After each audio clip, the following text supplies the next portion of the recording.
Nous l'avons sur notre plateau, Micheline Catherine Samé. My Bombo. Rose, le bombo de Cathy. Ouais. Mais elle a refusé de donner le nom Catherine. Oui, elle a gardé Micheline. Bonjour Micheline et bienvenue à des rendez-vous. C'est la première fois parce que chaque fois que j'ai essayé de l'appeler, ça n'a pas toujours été facile. Oui, c'est pas évident, mais il faut reconnaître quand même que c'est un sujet poignant qui touche toutes les femmes et j'étais obligée de répondre à ça parce que toutes les femmes sont concernées, directement ou indirectement, nous sommes concernés et nous devons nous lever pour sensibiliser parce que notre premier adversaire, c'est nos croyances, notre premier adversaire, c'est nos idées qui nous permettent de tolérer ce qui est intolérable. Voilà. Donc, il faut absolument que nous ayons la bonne information et avec beaucoup de plaisir, je suis là. Voilà. Madame Samé est psychologue et coach parental, entre autres, mais sauf que on vous invite parce qu'on voudrait vraiment, comme on se disait, qu'il faut rentrer dans la tête du bourreau et la tête de la personne, de la victime qui accepte subir ces violences jusqu'à même mourir. Le dernier cas qu'on a eu, c'était il y a quelques semaines, de cette jeune dame enseignante dans un lycée, dans un collège de la place, qui a perdu la vie parce que justement elle subissait des violences conjugales. Alors, le 25 novembre dernier, on a célébré justement la journée mondiale contre les violences faites aux femmes. Madame Samé, vous qui êtes psychologue, comment expliquer d'abord ces types de violences? Pourquoi la violence? Les violences conjugales d'abord, c'est quoi pour commencer? On va commencer par le début. Oui. La violence, c'est l'expression d'une insatisfaction. Lorsqu'on n'est pas content de quelque chose, on réagit. Maintenant, la façon de réagir, c'est une violence. Parce qu'il faut dire qu'il y a plusieurs niveaux de violence. Il y a le mécontentement, il y a la colère, il y a la fureur.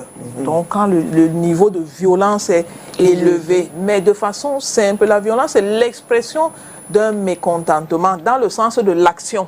Ce n'est pas juste dans le sens de dire je ne suis pas content. Quand vous posez une action pour matérialiser votre mécontentement, on dit il a été violent. Maintenant, qu'est-ce qui peut causer la violence? Il y a beaucoup de choses. Je dis c'est l'expression d'un mécontentement. Peut-être vous n'avez pas gagné assez d'argent, peut-être la femme que vous avez, avec le rapprochement, vous vous rendez compte qu'elle n'est pas exactement celle que vous vouliez. C'est pareil pour les hommes. Hein. Vous savez, quand on est à l'extérieur, on est toujours tout beau, make-upé, parfumé et tout. Mais à la maison, quand on a plus tout ça, on se rend compte que ce n'est pas vraiment ce qu'on voulait. Elle a les habitudes qu'on n'aime pas. Elle est trop attachée à sa famille ou il est trop attaché. Bref, c'est l'expression de son insatisfaction. Donc la violence vient du fait que les gens ne savent pas maîtriser leurs émotions, tout simplement. Si vous regardez bien, vous allez vous rendre compte que vous et moi, nous avons des choses dans notre vie qui ne nous arrangent pas. Mais comment est-ce que nous exprimons ça? Voilà. C'est à ce niveau que la violence va intervenir. Donc les personnes qui sont violentes, généralement, c'est des personnes qui ne contrôlent pas leurs émotions, qui ont un manque de confiance en eux, en fait, qui ne contrôlent pas leur vie. Et c'est plutôt des malades, c'est des personnes qui ont besoin des personnes qui vont soigner. Justement, on parle de santé mentale. Justement, ils sont malades. Voilà. Justement, Madame Samé, on en parlait tout à l'heure ici, on a commencé par citer quelques types. Quels sont les différents types de violences faites aux femmes? Bon, plus qu'ici, on a dit qu'on accentue sur la violence faite aux femmes. Oui, la plus grande des violences, je préfère commencer par là, c'est la violence psychologique. Voilà. Quand on amène une femme à croire ce qu'elle n'est pas, au point où elle finit par accepter ça, c'est la plus grande des violences. Parce que quand vous avez réussi à faire ça à une femme, vous allez voir, par exemple, vous allez dire à une femme, monte ton dos, je vais te fouetter. Certains disent qu'on a dit dans la Bible que la femme doit être soumise à ton mari. Alors c'est moi ton chef, je dis, viens te mettre ici, je vais te fouetter. Et elle vient, elle monte son dos, et puis on fouette. Donc c'est à cause de ses croyances. Donc la plus grande violence, c'est manipuler les croyances de quelqu'un au point de l'amener à croire quelque chose qui n'est pas normal. Et elle finit par croire que c'est normal. Il y a pire. Elle commence par reprocher les autres femmes qui se révoltent. Les autres femmes qui n'acceptent pas. Elle dit, mais tu es une mauvaise femme, tu n'iras pas au paradis, au ciel. Pour enfin, je parle des croyants en général. Donc c'est la plus grande forme de violence qui est la violence psychologique. Maintenant, il y a d'autres violences qui sont des violences aussi, c'est des violences physiques, du genre on te gifle, on te tape, et ainsi de suite, on te donne pas l'argent, c'est une violence, oui, tout à fait, c'est une violence, on te prive d'intimité, c'est une violence. Bon, quand tu donnes l'argent, elle simplifie. C'est lequel genre de violence là-bas? Maintenant, il faut voir dans le couple. Je dis seulement si vous ne remettez pas l'argent, je suis d'abord dans le principe, si vous ne remettez pas l'argent à votre femme, c'est une violence parce que vous l'infantilisez. Vous la laissez dans le besoin. Et puis vous ne satisfaisez pas ses besoins. Et pourtant, c'est l'une des fonctions régaliennes du mariage. Ça va dans les deux sens. Mais si un homme prive sa femme comme punition, tu n'as pas fait ci, je te donne plus l'argent, et puis la femme reste donc comme un enfant. On vit le monde moderne, on a besoin d'argent, et puis elle n'en a pas. Est-ce qu'il faut aller demander? Est-ce qu'il faut rester? Cette frustration, ça aussi c'est une violence. J'ai dit tout à l'heure à demi-mot, priver la femme d'intimité, c'est une violence. Insulter sa famille, je vous en prie. C'est une violence. Tu n'es rien, je t'ai sorti de là, tu serais allé où, c'est moi ton devant derrière. Tu ne pars pas depuis, pourquoi? Tu n'as pas où aller, ainsi de suite. Mes amis, c'est une violence. Insulter ses enfants, c'est une violence. Moi, je ne me reconnais pas dans les enfants là. Ils sont comme toi, comme les gens de ta famille. Vous tous là, c'est comme ça que vous êtes. Messieurs, c'est une violence. Donc les violences physiques, violences verbales, violences psychologiques, ce sont toutes des formes de violence. When they come in streets, it's violence. Oui, bien sûr. And now I want to understand something. Why is it so difficult for the victims to move away? They'll always have to, and even if they do, they'll always come back. I remember there was a video I watched where a lady, her sister did a video, I think a live video on social media, and she was calling on the public to help her sister because she's going through domestic violence. I could even see the video. She had bruises all over her face, like swollen eyes, and she was crying. I was pleading on people to help her, and when people came now to her aid, she then decided that she was not going to leave her husband, that she wants to go back to her home. Now my question I want to ask is, why is it that these victims, or maybe let me say those victims who always want to go back to their home, despite the fact that they are being physically abused? Là, on entre en plein dans le domaine de la psychologie. Parce que notre cerveau est fait un peu comme, je vais schématiser, un peu comme une route. C'est comme une route. Et là où on passe chaque fois, l'endroit là, les herbes ne poussent plus. Parce qu'on passe chaque fois, on appelle ça les sillons neuronaux. Ça veut dire que quand on dit quelque chose à quelqu'un, chaque fois, il commence par croire que c'est vrai, il commence à accepter que c'est vrai, au point où, comme je disais tout à l'heure, il ne comprend pas pourquoi vous ne faites pas comme ça, parce que lui sait que c'est vrai. Donc dans notre culture, nous les Africains, on nous a appris que aller en mariage, c'est un honneur pour une femme. C'est même l'honneur de sa famille, c'est l'honneur de sa maman pour montrer qu'on l'a bien éduquée. Donc lorsqu'elle arrive en mariage, elle voit que les choses ne marchent pas bien. Elle veut partir. Sa mère dit que tu vas où? Si je te dis ce que ton père me fait ici depuis 40 ans, tu ne vas pas croire. Ça. Si moi j'étais partie, toi tu serais entré où? Va là-bas. Est-ce qu'il n'y a pas de mariage parfait? Tu penses que les autres là, ils font seulement semblant. Donc elle commence à accepter certaines choses. En même temps, il y a un instinct en elle qui lui dit que c'est pas normal, mais en même temps, il y a la culture qu'on a installée dans sa tête qui lui dit que c'est normal. Donc il y a un combat. C'est pour ça que quand elle souffre, elle pleure.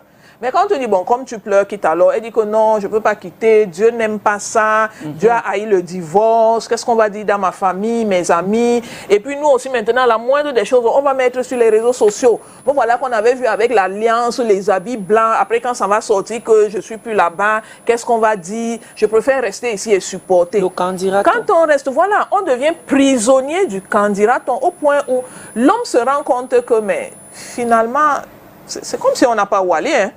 Et quand il voit qu'on n'a pas où aller, justement, on devient la victime. Je vais raconter une toute petite histoire, c'est pas long. Une femme qui souffrait dans son ménage parce que le mari tapait, ainsi de suite. Elle a fui, elle est rentrée chez ses parents. Sa mère l'a accueillie. Quand le père est rentré le soir, il dit, mais qu'est-ce qu'elle fait ici?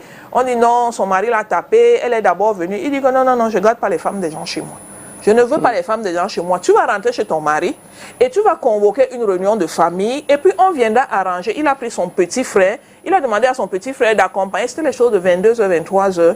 Son petit frère l'a ramené à la maison où le mari venait de la taper. Elle a fui. Quand le petit frère est parti, le mari a dit, ok, bon, te voilà, je te dis que je suis ton devant derrière, n'est-ce pas, tu es revenu ici. Il a tapé.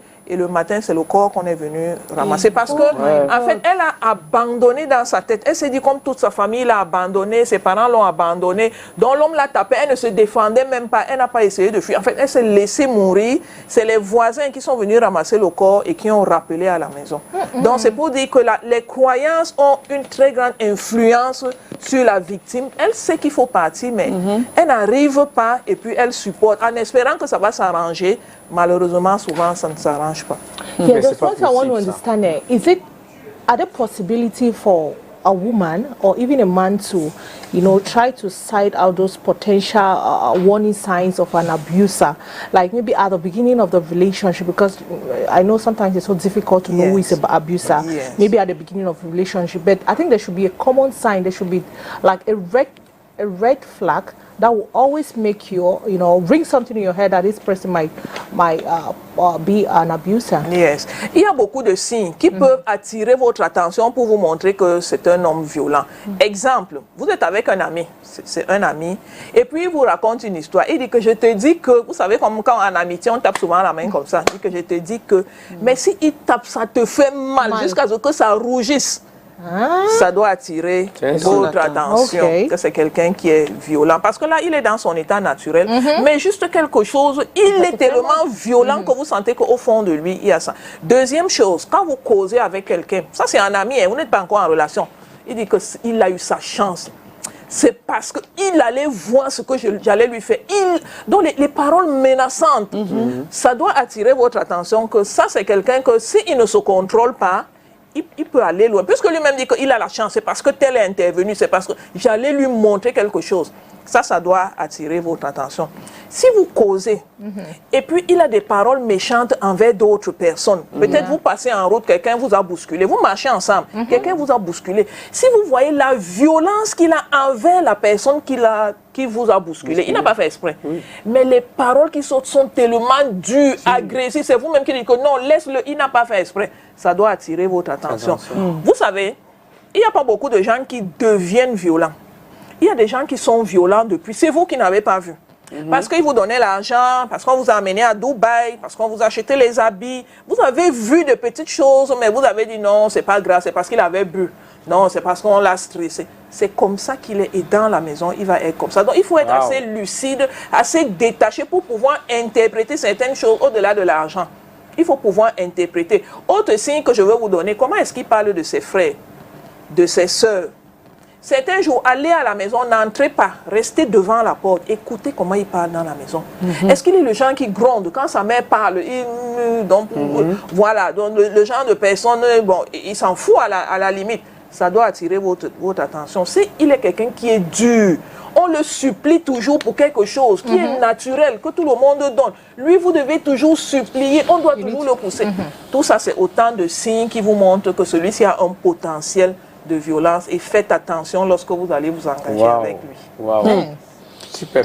Moi, je veux savoir une chose. Vraiment, Madame Chapeau, vraiment, parce que là, vous... et c'est vice-versa, hein.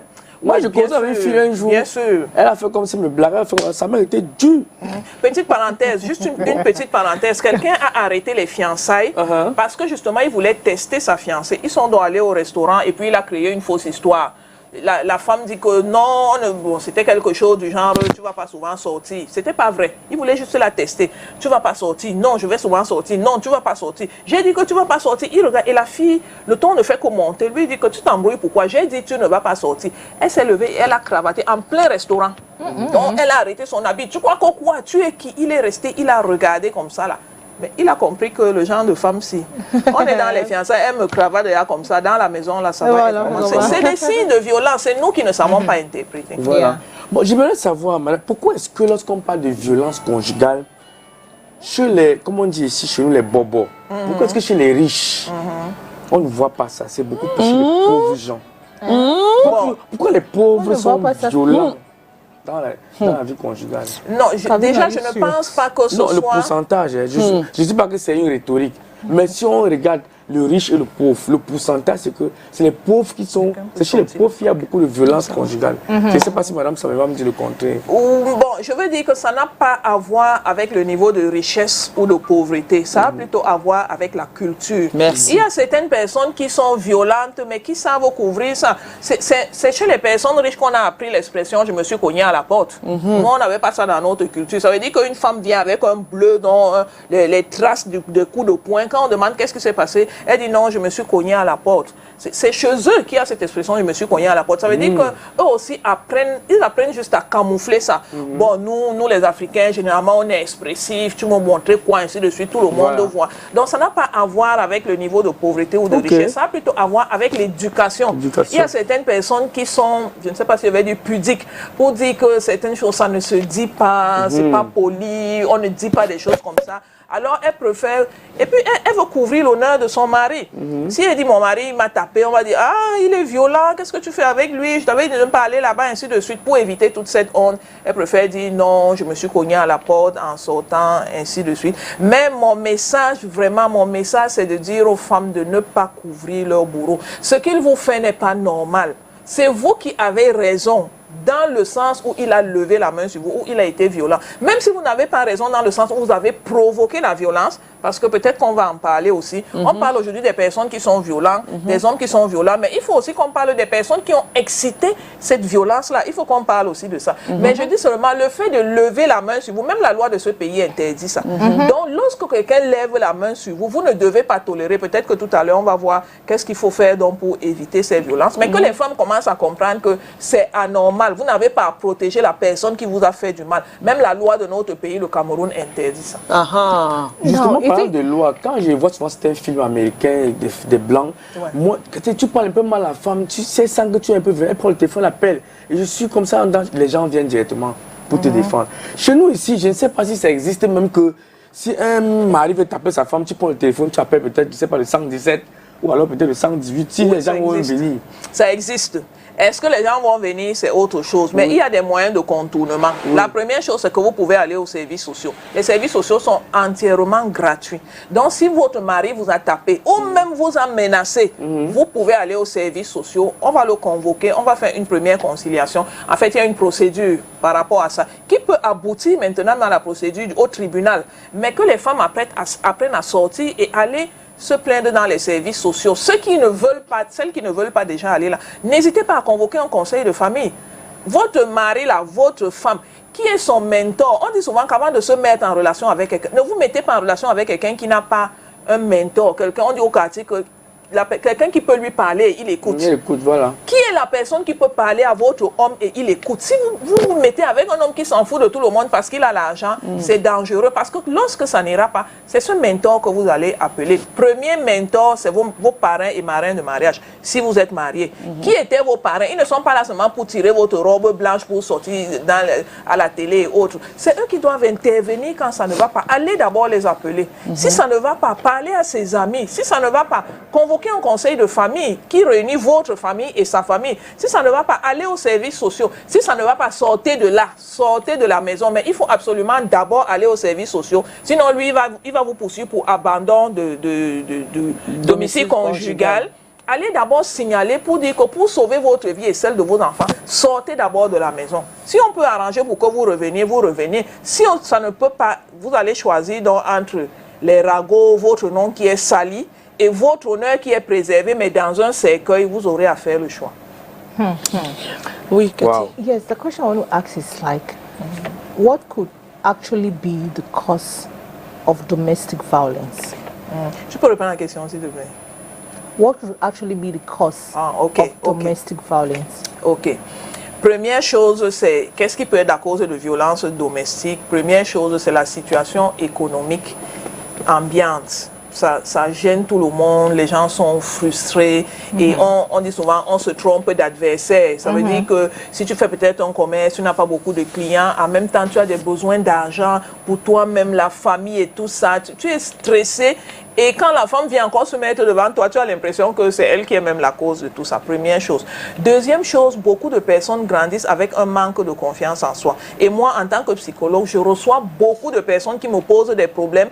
Mais le fond du problème, c'est qu'il a un manque de confiance en lui. Peut-être qu'il a grandi avec, peut-être on lui a dit, tu as un gros nez. C'est un exemple. Il a donc grandi avec cette gêne d'avoir un gros nez. Il grandit donc avec ça et il devient fragile. Ça veut dire que quand vous lui dites même autre chose, il pense que c'est un moyen détourné de revenir à son nez. C'est les complexes, oui. Le nez n'est même pas gros, mais lui fait des complexes. Donc, ça fait qu'il est quelqu'un qui est devenu psychologiquement fragile. Peut-être qu'il a grandi dans un environnement de grande pauvreté et il faut absolument qu'il te montre qu'il a l'argent, c'est lui qui est grand et puis il va t'humilier.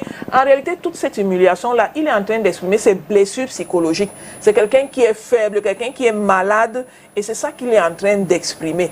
Autre chose, beaucoup d'hommes aujourd'hui, je vous en prie, beaucoup d'hommes sont des hommes aujourd'hui, mais ils n'ont pas fini d'être des garçons. Ils sont devenus des hommes parce qu'ils vous ont enceintés, ils ont trouvé le travail, machin, mais je vous en prie, ils n'ont pas fini d'être des garçons. Ça veut dire qu'il y a un niveau de responsabilité qu'ils n'ont pas. Quand la situation devient difficile, au lieu de prendre sa posture d'homme pour gérer le problème, il abandonne et il dit c'est toi la cause. C'est toi qui as fait ça, ainsi de suite. Donc, il n'est pas assez mature. Ils sont nombreux qui sont matures physiquement, mais psychologiquement, ils ne sont pas matures. Donc, dès qu'une situation arrive, en réalité, il est dépassé.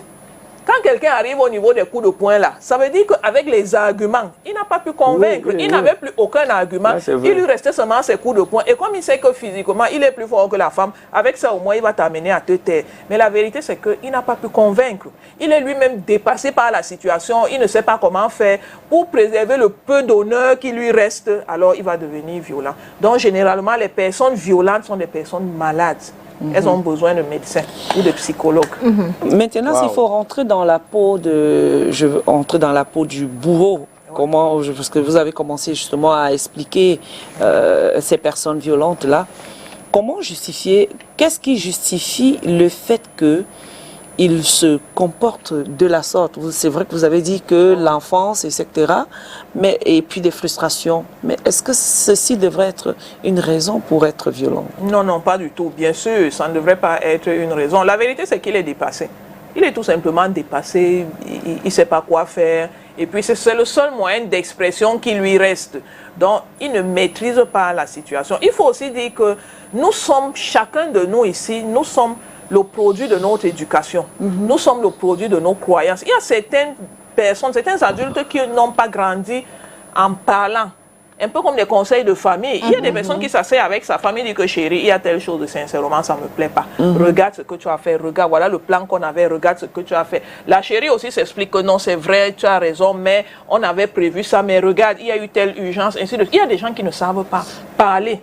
Il ne sait pas. Donc, quand il est fâché, son seul moyen d'expression, c'est soit il va bouder, soit il va t'insulter, soit la violence. C'est vrai que même bouder, c'est déjà une violence, mais il ne sait pas parler, il ne sait pas échanger, il ne sait pas communiquer. Il y a des personnes qui ont grandi comme ça parce que dans leur environnement, les parents parlaient à l'impératif. À l'impératif, c'est monte, descends, pose ça, viens ici, ainsi de suite. Donc, il a grandi comme ça, il ne sait pas parler. Donc, quand quelque chose l'énerve, il gonfle, il supporte. Ça l'énerve encore plus, il gonfle encore, il supporte. Quand ça va exploser, il va rester quoi? La violence. Donc, généralement, c'est pour ça que je dis beaucoup de gens sont matures physiquement, mais psychologiquement, ils ne sont pas matures. Parce que justement, ils ne savent pas qu'au lieu de gonfler jusqu'à exploser, il y a des moyens d'évacuer ça. Il y a des moyens d'évacuer ce trop plein de frustration, de colère. Il y a des moyens d'évacuer ça. En psychologie, en consultation, on donne ces moyens. Ici, par exemple, je peux vous dire ce que beaucoup de personnes connaissent. Vous sortez. Sortez de la maison, allez prendre de l'air, allez rendre visite à des amis, mettez une chaîne, une très belle chaîne comme celle-ci, regardez des émissions, ça vous fait ne pas penser à ce qui vous a énervé. Autre chose que vous pouvez faire, vous pouvez sortir avec la personne que votre conjoint, sortez avec votre conjoint, allez marcher. Même si vous ne parlez pas, marchez seulement à pied. Vous allez à pied, vous allez ici, comment vous marchez. C'est des moyens pour évacuer ce stress. Et quand vous allez rentrer, vous allez vous asseoir. Je connais un couple, quand ils ont des problèmes, ils vont à l'hôtel. Ils payent la chambre d'hôtel. Et ils bagarrent là-bas correctement et bien. Dans la chambre d'hôtel, ils déchirent les habits, ils cassent tout. Et puis ils reviennent encore à la maison, ils s'enseignent. Mais ils sont malades tous les deux. Oui, bien sûr. C'est des signes d'immaturité. On n'est pas obligé d'arriver jusque-là. Ce qui est certain, c'est que, cher monsieur, chère dame, quand vous êtes fâché, sachez que c'est tout à fait normal de se fâcher. Moi-même, il m'arrive de me fâcher. Mais la façon d'exprimer, ça va montrer votre maturité ou non. Et sachez que vous n'êtes pas obligé d'arriver à la violence. Vous pouvez évacuer la colère et vous en tenir au cœur du problème. Parce que ce qui se passe souvent, c'est que quand on est violent, on a laissé le vrai problème. Elle fait toujours comme ça. Elle est toujours comme ça. Donc, on va sur des choses qui nous éloignent du cœur du problème. Ça fait que même au niveau du mariage, ça devient compliqué parce que la cause même de cette violence-là n'est pas traitée. Après cette bagarre. Prenons le cas, justement, il est quelle heure? Il est 11h dans... Ok. Prenons le cas de cette dame, par exemple, professeur, qui est décédée sous les coups de son époux. Comment se fait? Et puis, sous le regard de beaucoup de personnes. Parfois aussi, la société est complice de ces violences-là. On refuse d'intervenir, on se dit que oh, c'est le couple, je veux pas les problèmes. Parce que quand j'ai écouté le témoignage d'une dame qui dit qu'un soir, ce monsieur a tapé sa femme, elle est venue chez sa voisine. La voisine dit qu'elle a ramené à la maison. Donc, dans ce cas de figure, quel est le comportement que devrait adopter les vis-à-vis, ceux qui sont autour, qui vivent autour des personnes qui sont d'un couple où il y a, où règne la violence? C'est un peu compliqué. Parce que est-ce qu'il y a une loi qui protège, voilà. Attendez, il y a une loi qui protège la vie privée des gens. Et lorsqu'il y a violence dans la vie privée des gens, ce n'est pas aux voisins d'intervenir, c'est à la loi. La loi a prévu des personnes pour ça. Donc, lorsque les voisins viennent intervenir, c'est juste pour lever l'urgence. Mais ce n'est pas eux qui sont dédiés par la loi à aller entrer dans la maison de quelqu'un. C'est pour ça que la loi parle de la violation du domicile conjugal. En principe, si quelqu'un ne vous a pas invité dans sa maison, vous n'avez pas le droit d'y entrer. Et si c'est quelqu'un qui connaît la loi, il peut retourner ça contre vous. Maintenant, de l'autre côté, il y a donc aussi quelqu'un qui est menacé. Et la même loi punit lorsque vous laissez quelqu'un mourir. On appelle ça non-assistance à personne en danger. Ça fait que si vous voyez quelqu'un qui est en péril de mort, c'est tout à fait normal d'aller secourir la personne. C'est pour ça que j'ai dit tout à l'heure que il faut pouvoir trouver le milieu. Donc, si vous voyez que le cas est grave, vous n'allez pas rester chez vous pour dire non, c'est les choses des gens, je ne voulais pas entrer chez les gens, il allait dire que c'est violation du domicile conjugal. Parce que si vous restez aussi chez vous et la personne meurt, on peut aussi vous poursuivre pour non-assistance à personne en danger. Voilà. Donc, je pense qu'il faut trouver un milieu. Ce qui est certain, c'est que quand il y a urgence et que quelqu'un fuit de chez lui pour entrer chez vous, pour lever l'urgence, vous devez d'abord l'accueillir. Mais vous devez calmer la situation. Mais la ramener dans le feu, si on va dire comme ça, c'est un peu un manque de maturité parce qu'elle sort de là. Si elle était à l'aise là-bas, elle serait restée. Si elle est sortie et que vous la ramenez là, c'est un peu comme si vous allez la livrer à la mort. Et cette dame, je pense qu'aujourd'hui, elle aura sa conscience contre elle. Donc, à certains moments, il faut dépasser certaines considérations pour lever l'urgence d'abord. Sauver la vie de la personne et puis après on va voir, tu ne devais pas entrer chez moi, ainsi de suite. Dans ce cas de figure, plusieurs personnes ont vécu cette violence. Si quelque chose arrive. Quelque chose comme quoi? For example, let's say you're harboring or you have maybe like for example la dame qui a témoigné, la dame qui est morte, yes, like she went for, I think her neighbor, c'est ça non? Elle est partie dans la maison de sa voisine et après sa voisine dit non, tu ne peux pas. Elle a amené. My question is, what if like in such a case, right, you kept her in your house and maybe the next day something happens to her? Bon, maybe she died or tu vas leur dire quoi, c'est ça aussi, like. Ce qui est certain, c'est que c'est une situation de crise. Quand c'est une situation de crise, on ne peut pas prendre les choses dans la situation normale. Si vous ne partez pas, celle qui est à la maison peut mourir. Si elle vient chez vous et vous la ramenez, vous aurez votre conscience qui va vous juger que vous avez ramené quelqu'un à la mort. Vous pouvez aller entrer chez quelqu'un, le monsieur vous dit qu'il vous a invité chez moi. Moi, je ne vous ai pas appelé chez moi, je règle mes problèmes. Allez régler vos problèmes. Donc, c'est une décision que le voisin doit prendre. Est-ce qu'il va rester regarder quelqu'un mourir ou alors est-ce qu'il va intervenir? Maintenant, je dis, et vous le savez aussi, que la vie dépasse tout le reste. Il vaut mieux que quelqu'un soit en vie et que vous ayez violé le droit. Au lieu de respecter le droit et que quelqu'un soit mort. Donc, quand vous voyez qu'il y a péril en la demeure, comme on dit souvent en droit, il vaut mieux entrer et secourir la personne. Et puis après, vous pouvez invoquer peut-être la légitime défense ou vous pourrez dire que non, il y avait péril en la demeure. Pour ce cas-ci. Ça, pour ce cas-ci, la voisine pouvait par exemple dire que je suis entrée chez eux parce qu'elle s'est plainte plusieurs fois, elle a crié ici, d'autres voisins ont même entendu, elle est venue chez moi, il y a des gens qui peuvent témoigner, ainsi de suite. Donc, c'est pour dire que c'est une décision difficile.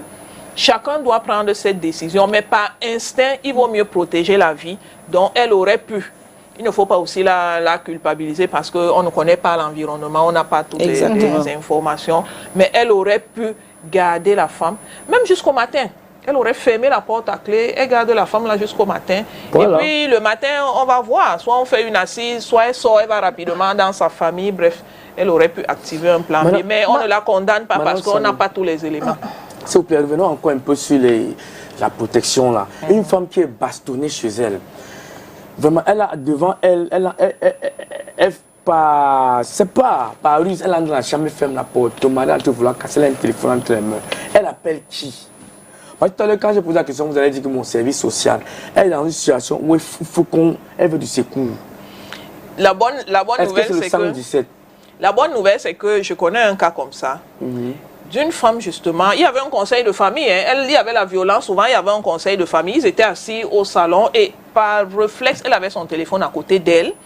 Et le mari s'est levé, puisque la femme a commencé à expliquer tout ce que le mari faisait. Et les gens étaient scandalisés. Le mari avait donc honte. Et pour faire taire la femme, il a commencé à la taper. Elle avait le téléphone. Elle a fui. Elle est entrée justement dans les toilettes et elle s'est enfermée. Et celle-là, elle a appelé plutôt sa maman. Pour lui dire qu'aujourd'hui, tu viendras dans cette maison. Soit c'est pour me prendre vivante, pour qu'on sorte. Soit c'est pour prendre mon corps pour amener à la morgue. Mais aujourd'hui, si tu vas venir dans cette maison pour moi. Et voilà comment la mère a pris le message, elle a activé son mari, ses frères, qu'est-ce qui se passe. Et ils sont donc venus rapidement, c'était la nuit. Ils sont venus rapidement entrer, qu'est-ce qui se passe? Et c'est comme ça qu'on a pu sauver la situation. Donc, quand la femme a le téléphone en main et elle est dans les toilettes, mais c'est une chance. Elle peut appeler son père, sa mère, ses frères, les amis, même la belle-mère. Il y a certaines femmes qui s'entendent avec la belle famille. Elle peut appeler quelqu'un pour dire, venez voir par vous-même, qu'est-ce que votre frère est en train de faire ici. Donc, c'est quand c'est la loi qu'il faut appeler le 117, les services sociaux. Je ne suis pas sûre que les services sociaux vont venir chez vous à 2 h du matin. C'est pas très sûr. Oui, c'est sûr qu'il y a un problème, mais ici, là, on veut sauver une vie d'abord. Amber, il vient là. Bon, maintenant, ce serait peut-être... Ça pourra rentrer peut-être dans les propositions quand on ira dans la dernière partie de cette émission pour pouvoir éradiquer vraiment les violences faites aux femmes. On va s'arrêter un moment, ce sera pour aller rencontrer l'homme de la rue. Et puis, vous pouvez appeler au numéro de téléphone qui s'est affiché. N'attendez pas la dernière minute pour appeler. Mais d'abord, place au Vox Pop et puis on revient. Premièrement, mépris. Soumission, l'adultère. Il y a certaines femmes qui font la violence à leur mari. Il y a certains hommes qui ne sont pas responsables par rapport à leur dignité. Donc, mieux vaut avoir une entente pour avoir un bon couple, il faut l'entendre. Quand il y a l'entente, il y a tout. Et surtout, il faut que la femme ait soumise au père de son mari. Et l'homme doit accepter d'être vraiment responsable, d'être chef de famille. Dans tous les domaines et dans tous les côtés. Un homme, c'est un chef de famille. Qui garde sa famille et sa belle famille. C'est dit le refus d'une certaine demande du côté du mari. Bon. À peu près ça, peut-être l'orgueil aussi, mais je dis que le refus d'une demande du côté de l'homme. Dans un couple, par moment, l'homme, il peut sortir le matin, vous n'avez pas le problème, mais quand il sort là, et les amis, il prend peut-être une bière, un verre de matango chaud, nous les étonne. Quand il arrive, il bondit sur toi, il te met à taper comme ça là pour rien. Donc il y a beaucoup de paramètres que nous les femmes, nous vivons. Vous savez qu'il y a de génération en génération, les gens qui sont nés brutaux, les gens brutaux, et du moins, c'est de génération. Un homme autoritaire dit que la femme ne peut pas faire ceci là où il est. Bon, ça passe. Et encore plus, même la boisson, la drogue en général, ça peut amener l'homme à être ce qu'il ne peut pas être vis-à-vis de la femme. Ignorant que, du moins moi je me dis que la femme est la base de tout. Puisque en Occident, partout, on ne veut pas voir la femme, on ne veut pas faire ça, alors que la femme c'est même le socle de la vie de l'homme. Donc, ce n'est pas pour rien qu'on pose la question. Les violences faites aux femmes, c'est ce que je vous cite là, que c'est inné, ou bien c'est la boisson, ou bien il y a des rivalités, puisque la femme veut dire que je suis, l'homme dit aussi que je suis. Il y a des violences qui surgissent et puis ça dégénère. Mais, puisque la femme est un sexe faible, l'homme prend le devant et c'est l'homme qui est même plus sur la femme. L'homme agit plus sur la femme que la femme ne peut agir sur l'homme. Donc, il domine la femme et il y a quelques cas que vous pouvez constater que la femme dit que ce n'est pas mon affaire qui peut se passer comme ça. Donc, il y a des choses qu'il faut essayer. Puisque quand vous voyez la loi, si c'est chez nous, il faut l'appliquer pour que, comme l'enfant, comme la femme, il faut que l'homme sache que la femme c'est un sexe faible, qu'on ne doit pas malmener, qu'on ne doit pas utiliser n'importe comment. Donc, du moins, il faut que la loi s'applique. Je disais que les violences conjugales peuvent avoir beaucoup de causes. C'est difficile déjà de vivre en société. L'homme a son... Qu'est-ce qu'il peut dire? L'homme a été élevé d'une certaine manière. Toi aussi, tu as été élevé d'une certaine manière dans ta famille. Quand vous rencontrez, ce n'est pas facile, hein? Et c'est ça qui apporte les violences conjugales. Parce que quand je vois les hommes sont très violents envers les femmes. Les hommes sont violents envers les femmes. Parfois même pour une petite chose comme ça où on peut s'entendre, l'homme veut hausser le ton parce que c'est lui l'homme. Il veut montrer que c'est lui l'homme. Et il faut qu'il domine absolument la femme. Ce n'est pas ça. C'est pas ça la vie conjugale. La vie conjugale, c'est l'entente entre deux personnes. Quand l'homme veut à tout prix montrer que c'est lui qui est le chef, même quand il est en erreur, il veut montrer que c'est lui. Aujourd'hui, là, ça ne peut pas marcher, ça ne peut pas donner d'où la violence. Il passe en ce moment-là par la violence. Et la violence n'arrange pas beaucoup de choses, hein. Aujourd'hui, les femmes ne supportent plus cette violence-là. C'est pour cela qu'il y a ce problème-là. Les causes de violence conjugale dans un couple, ça peut être peut-être lorsque la femme ne prend pas la place qui lui revient au foyer. Parce qu'au départ, dès le commencement, la femme est une aide pour l'homme. La femme est une aide pour l'homme. La femme est appelée à soutenir son mari, à être soumise. C'est ce que la parole de Dieu dit. La parole de Dieu dit, femmes, soyez soumises à vos maris. Et c'est ce qui va amener l'homme à aimer la femme. Si la femme est soumise, ça va amener l'homme à l'aimer et à épouser absolument ses désirs, ses besoins. L'homme va s'en charger sans toutefois faire recours à la violence. Mais lorsque la femme prend son mari comme un rival, comme son alter ego, ça ne peut pas donner. Donc, en fait, si la femme est soumise, le mari va retrouver sa place, va se sentir comme chef de la maison et il va donner à la femme ce dont elle en a besoin. Quand on parle même de soumission, même là d'ailleurs, Madame Samé, il s'agit même de quoi véritablement? Parce que ça fait un grand débat sur la soumission, etc. Bon. Oui, c'est vrai que ça fait débat. Ce qui est certain, c'est que lorsqu'on parle de soumission, c'est toujours une soumission relative. C'est toujours et toujours une soumission relative. Ce n'est pas une soumission absolue. Vous savez, la loi du Cameroun dit que l'homme est le chef de la famille. Mais la même loi dit aussi que la femme concourt à la gestion de la famille. Ça veut dire que la femme a un rôle à jouer. Quelqu'un a schématisé ça en disant que si l'homme est la tête, la femme est le cou.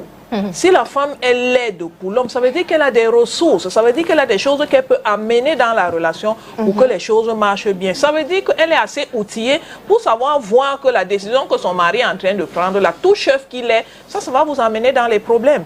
Et c'est son devoir de dire que cette décision, si elle n'est pas bonne, parce que ça risque de nous amener, est-ce que cette solution-ci ne serait pas la meilleure? Donc la soumission dont on parle, ce n'est pas une soumission béate, où quelqu'un dit, bon, on a dit que je suis le chef, viens te mettre ici, je vais te fouetter. Par exemple, nous voici en train de dire que la loi condamne les violences conjugales, par exemple, et pourtant l'homme est le chef. Donc il faut que les femmes comprennent que la soumission dont on parle là, c'est parce qu'on dit souvent qu'un bateau ne peut pas avoir deux capitaines. Il faut bien quelqu'un qui soit le représentant, quelqu'un qui soit votre porte-parole. Voilà. Là, c'est le rôle de l'homme. Mais ça ne veut pas dire que vous devez le voir faire quelque chose qui ne convient pas et vous n'intervenez pas. Il n'est pas parfait. C'est la raison pour laquelle, pour les croyants là, c'est la raison pour laquelle Dieu a vu qu'il va lui donner une aide. Parce qu'il a vu qu'il était incomplet, il était imparfait. Il y a des choses qui n'allaient pas. Donc si vous laissez faire n'importe quoi, vous n'êtes pas en train de jouer votre rôle. Votre rôle, c'est d'attirer son attention quand les choses ne vont pas. Et même d'insister. Quelquefois, insister. Si vous êtes sûr que c'est votre proposition qui est la bonne, insistez jusqu'à ce qu'il comprenne raison. S'il ne comprend pas raison, bon, là, il y a d'autres choses qu'on peut faire. Madame, bonjour. Bonjour. Que faire aussi des hommes qui subissent des violences dans les couples, parce que beaucoup en souffrent également? Oui, bien sûr, c'est pareil. C'est les femmes qui sont, je ne veux pas dire qu'ils sont mal élevées, mais qui grandissent avec des traumatismes psychologiques qu'elles expriment. C'est leur façon d'exprimer. Elle ne sait pas parler, elle ne sait pas défendre ses arguments. Quand elle dit une ou deux choses, elle voit que l'argument ne passe pas, elle boude, elle se refuse à vous dans l'intimité, elle fait des choses pour vous montrer qu'elle n'est pas contente. Arrêtez, c'est des femmes qui ne savent pas communiquer. La bonne nouvelle, c'est que l'amour, c'est aussi le devoir. Lorsque vous vous mettez avec quelqu'un, vous constatez qu'il y a des choses qui ne vont pas. L'aimer, c'est l'aider à corriger aussi ça. Donc, apprenez-lui à communiquer, apprenez-lui à s'exprimer autrement. Si vraiment ça ne va pas, maintenant faites intervenir les professionnels. Si avec la famille, ça ne va pas. Et si jusque-là, ça ne va pas, c'est à vous de prendre la décision. Parce que c'est vous qui connaissez votre plaie. Bonjour, voilà, il y a des messages. Hein. Bonjour, votre thème m'interpelle. Alors, je vis une situation pareille dans mon couple. Ce que j'aimerais savoir, c'est comment faire d'une épouse impulsive, méprisante et injurieuse après avoir profité des faiblesses de son mari. L'homme s'engage à plusieurs reprises à faire appel à sa belle-mère pour les conseils. La femme méprise, insulte son mari devant sa mère. L'homme fait appel à sa propre famille. La femme l'insulte devant sa famille. Il fait même intervenir les amis et amis. La femme reste sur sa même possible d'outrage. Est-ce que cette situation ne peut pas amener l'homme doux à l'homme violent? La vérité, c'est que rien ne justifie la violence. Il faut que ce soit dit. Rien, absolument rien ne justifie la violence. Que ce soit du côté de l'homme ou du côté de la femme. Ça, c'est la base. Maintenant, lorsque vous avez une femme qui vous pousse à bout, ça peut être un problème d'éducation, ça peut être son moyen d'expression. Peut-être qu'on lui a appris que si tu arrives dans le mariage et que toi tu ne causes pas les problèmes, c'est l'homme qui va te créer les problèmes. Donc il faut le mettre sur la défensive. Toi-même va commencer à initier le faux problème. Ça peut aussi être ça. Ce que vous pouvez faire, c'est parler en cœur à cœur, à deux. Parler à votre compagne pour lui expliquer comment ça vous fait mal. Pour lui expliquer comment vous êtes mal à l'aise avec ça. Et proposer lui des pistes de solution. Si vraiment ce n'est pas possible, là vous allez prendre votre décision. Est-ce que vous allez accepter de vivre avec elle ou vous allez partir? C'est à vous de prendre cette décision. Mais ce qui est certain, c'est que l'amour étant aussi le devoir, si vous avez constaté quelque chose qui ne va pas chez votre femme en termes de comportement, faites votre maximum pour arranger. Ou alors voyez, est-ce que vous ne pouvez pas la supporter comme ça? Parce que ce qui est certain, c'est que si vous quittez une femme pour ne pas vous mettre avec un ange, ça veut dire que vous avez juste changé de problème. L'autre personne, ce sera toujours un être humain. Elle n'aura peut-être pas ses défauts, mais elle aura d'autres défauts qu'il vous faudra toujours supporter. C'est pour ça que l'amour, c'est aussi la maturité. C'est pour des personnes qui peuvent supporter de petits travers. Voilà. Bonjour Grâce Mireille et à tout le plateau. Je dis merci à la psychologue pour ses conseils qui nous aident vraiment. Comment faire pour la rencontrer? Car je ne sais plus comment gérer ma situation. Je suis déjà allée aux affaires sociales 2 fois par de suite. même au CED, pas de suite. Je subis une violence psychologique, par exemple. Nous sommes au 9e jour où les enfants ne mangent pas de ration, et il le fait constamment selon le nombre de jours qu'il a décidé de priver ses propres enfants de nourriture. Il nous prive de tout d'argent, pas de relations intimes. Il me rappelle chaque fois que je ne suis rien. Il m'a ramassé dans les taudis et que je ne vais rien lui faire. Si je me mets à citer, le message sera tellement long. S'il vous plaît, aidez-moi à trouver une solution. Je ne sais quoi faire, ni où aller. Rosine de Yaoundé, Nkwaban. Bon, vous pouvez contacter Mireille pour ceux qui veulent me rencontrer, il n'y a pas de souci pour ça. Mais avant de me rencontrer, il y a des actions quand même que vous pouvez poser. Ce qu'il a dit à la maison, est-ce que vous êtes allé au service social? Est-ce que la famille, est-ce que la famille connaît ça? Maintenant, il y a quand même quelque chose que je dis souvent aux femmes aussi, c'est que nous nous laissons aller. Tellement on nous a dit que c'est l'homme qui est au chef de la famille, c'est lui qui va pouvoir aux besoins. La loi de ce pays autorise les femmes à chercher aussi de l'argent pour contribuer aux charges du ménage. Je ne sais pas quelles sont ses qualités, quelles sont ses compétences et autres. Qu'est-ce qui vous empêche, sauf si vous me dites que même ça aussi il a défendu, mais qu'est-ce qui vous empêche de faire un petit commerce à côté, quelque chose pour ne pas être dans la précarité extrême, parce que l'homme n'a pas donné, vous aussi vous restez. Aujourd'hui là, si vous avez un téléphone Android et la connexion Internet, vous pouvez déjà gagner de l'argent. Donc commencez aussi à voir, est-ce qu'il n'y a pas un plan B qui vous permet de gagner un peu d'argent pour commencer quand même à lever les urgences. On peut aller au tribunal et autres. C'est des choses qui se sont déjà vues. On va lui sortir la loi, le menacer, ainsi de suite. Il va même signer des engagements. Dès qu'il sort de là, il est le premier à dire que je ne vais rien faire. Tu vas me faire quoi? C'est ce que justement Est-ce que vous allez donc repartir chaque fois au tribunal? Donc, au lieu d'être toujours après lui, ce qui est sûr, c'est que c'est un homme irresponsable. Ça se voit. Il a des enfants, il ne pourvoit pas à leurs besoins, ni aux vôtres. Ça se voit que c'est un homme irresponsable. Mais vous n'allez pas mourir pour autant. Voilà, vous avez fait un très beau texte ici, là, bien structuré, j'ai beaucoup apprécié. Mais ça veut dire que vous avez des qualités qui peuvent vous permettre de gagner de l'argent par vous-même. Commencez déjà à voir, en attendant qu'ils reviennent à de meilleurs sentiments, est-ce que vous ne pouvez pas vous-même faire quelque chose? Généralement, ce qui se passe, c'est que c'est les hommes qui sont dépassés par la situation, peut-être par les charges, ils essayent de vous pousser à côté pour aller recommencer une nouvelle vie où il pourra mieux gérer, parce que ici, avec le nombre d'enfants, la femme, la famille, la belle famille, c'est pas évident. Quelquefois, il est tout simplement dépassé par la situation. Est-ce que vous avez pensé vous-même à chercher aussi quelque chose qui pourrait vous rapporter un peu d'argent, soit pour compléter ce qui donne, soit commencer à faire les choses par vous-même? Bon, bien sûr, on ne peut pas tout dire ici parce que je n'ai pas tous les éléments. Peut-être en privé, on pourra donner plus de conseils. Bonjour à vous au plateau. Ce problème est la caractéristique d'une société de déliquescence. C'est très complexe ce problème. La spécialiste explique les mécanismes qui conduisent à la violence psychique ou psychologique. Les causes sont anthropologiques du point de vue des bases culturelle de notre société dans laquelle les réalités de la mondialisation ont fragilisé la famille, qui était le lieu par excellence où on formait et forgeait le caractère de l'être humain pour qu'il devienne une meilleure personne pour la société. La famille ne participe plus beaucoup à l'éducation. La société a laissé le collège, le lycée et l'université pour éduquer. Nous constatons que ce n'est pas suffisant. La famille elle-même manque d'éducation. Il se pose le problème de la formation des formateurs. Si les parents étaient violents, le fils peut être violent. La famille manque de culture. Nous avons perdu nos us et coutumes. La nouvelle société d'aujourd'hui pense que le mariage, c'est juste entre deux personnes. Si vous n'intégrez pas la famille dans l'étude de faisabilité de votre relation au départ, ce sera difficile que la famille intervienne lorsqu'il y a un problème. Du point de vue sociologique, les bases des relations sentimentales aujourd'hui ne sont pas souvent solides. Les gens ne s'apprennent pas d'abord avant de se mettre ensemble. Donc, très complexe ce problème. Il s'agit de beaucoup de facteurs négatifs favorisant la violence qui interfèrent dans les relations depuis le début jusqu'aux conséquences. Oui, bien sûr, je suis tout à fait d'accord avec cette analyse. D'ailleurs, ça va en droit ligne avec le livre que j'ai écrit, Adolescents incontrôlables, la puissance de la méthode Spread. Parce que justement, si dès l'enfance, on commence à faire l'apologie de la violence, c'est un adulte violent que nous sommes en train de fabriquer. Comment faire pour que lorsque l'enfant est enfant, lorsqu'il est encore petit, qu'on commence à lui montrer d'autres alternatives que la violence? Ça, c'est des choses que je traite dans mon livre. Ceux qui ont des enfants qui sont même déjà violents, c'est eux qu'on appelle les adolescents incontrôlables. Comment faire pour les ramener sur la droite ligne? Ça ne va pas empêcher qu'ils aient leur point de vue. Ça ne va pas empêcher qu'ils expriment leur point de vue, mais on peut le faire sans passer par des actions violentes. Et lorsqu'il va grandir, il saura exprimer son point de vue sans forcément être violent. Ce qui est certain, c'est que les adultes qui sont violents, c'est des personnes qui ne maîtrisent pas leurs émotions, qui ne maîtrisent pas leur environnement et qui quelquefois traînent ces blessures psychologiques depuis l'enfance.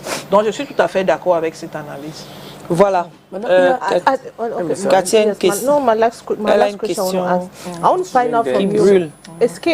Are there possibility for an abuser to change?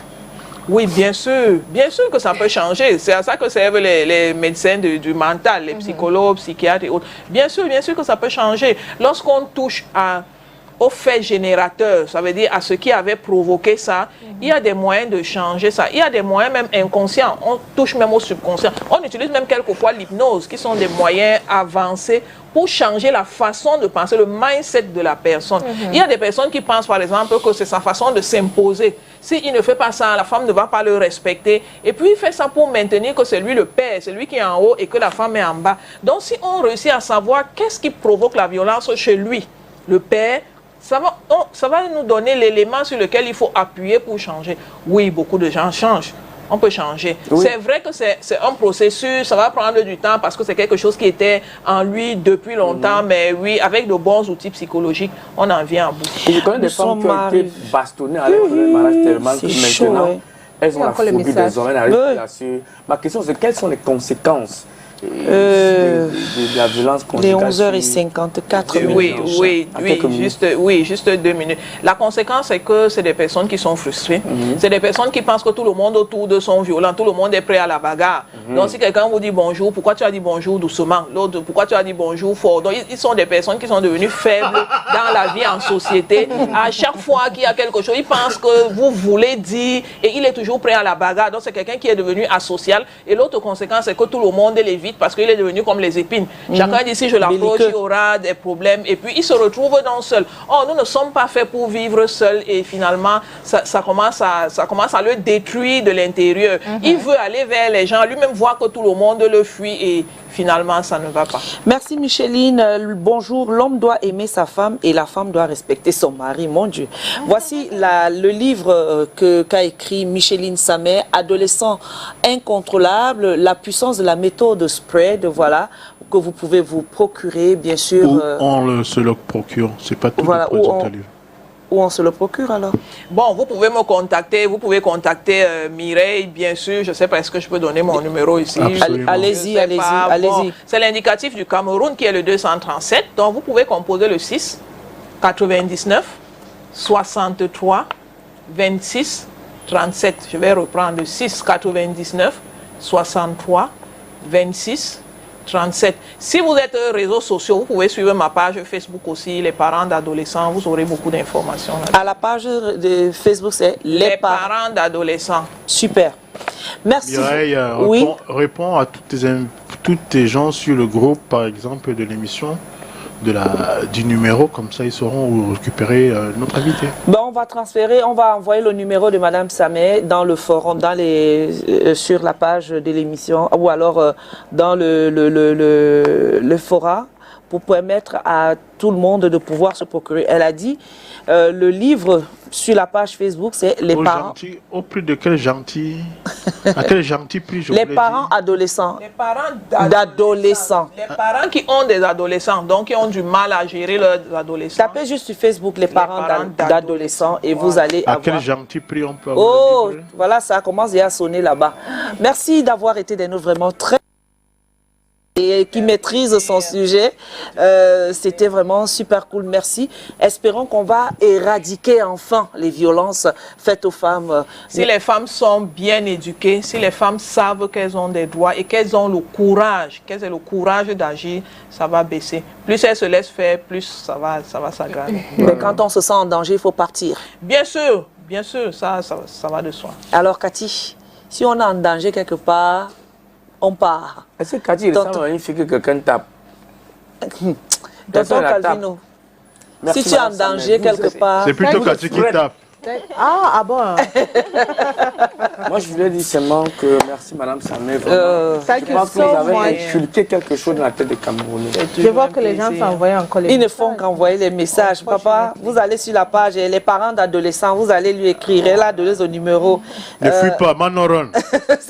Ok, c'est vrai, ce n'est que la conséquence des préalables sociaux et éducatifs en amont depuis l'adolescence pour avoir le respect et l'amour. Voilà. Merci d'avoir été des nôtres, chers téléspectateurs. Retrouvons-nous demain pour la santé avec un sujet encore qui crée beaucoup de polémiques. Allez, allez.